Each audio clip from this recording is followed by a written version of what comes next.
در ناحیه وسه ساکنان جامعات دهات توگرک دهه شابیکا حسین ایدی با این همسایه‌هایش مبلغ‌هایی که برای سفر حج جمع‌آوری نمودند یک قسمتش را در تعمیر راه‌های بین کوچه‌های دهه‌شان صرف نمودند.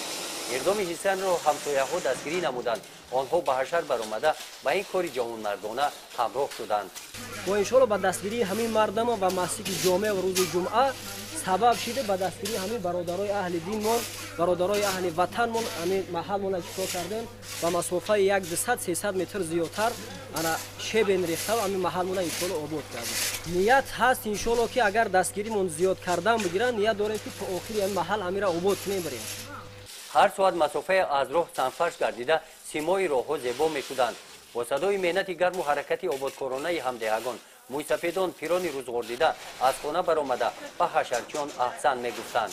هیچ خیلی که می‌بینیم همین راه دوره حکومت شوروی می‌آمد، همین راه تعمیر طلب بود و تشبوس ملوی دیها وکیل دیها اهل جامعه همین دیها خلق همه یکدیگر مصلحت کردن با مصلحت کردن که همین راه را چکلی باشه نباشه یک باید سنگفرش کنیم یک رای کنیم که مثل همین طلب‌ها آدم‌ها تیزتر آرام‌تر تکنیک‌ها روان بیان.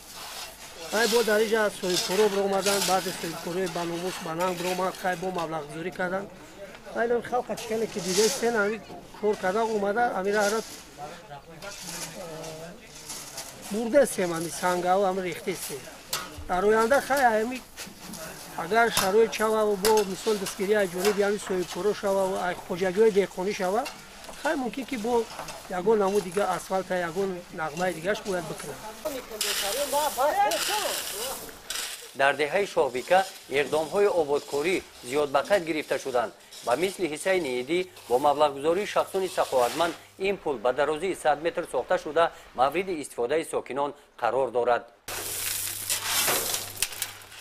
گزارش خواجه نظریف خدای نظر ظهورov از ناحیه واسه برای برنامه اطلاعاتی نوید.